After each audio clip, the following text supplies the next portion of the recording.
মাশাআল্লাহ, আপনারা দেখতে পাচ্ছেন সামনে কত সুন্দর ভরা নদী। এত সুন্দর ভরা নদী আমি কেন বললাম? কারণ নদীটা এখন কানায় কানায় পরিপূর্ণ।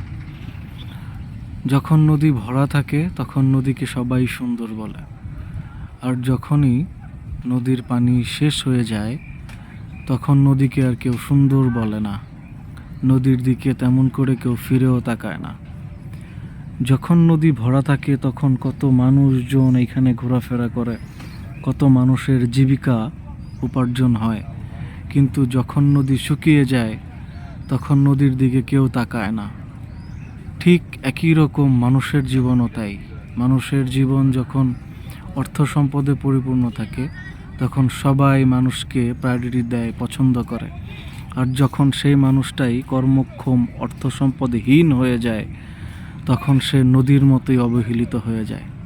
কথাটা শুধু নদীর জন্য না, মানুষের জন্যও বটে।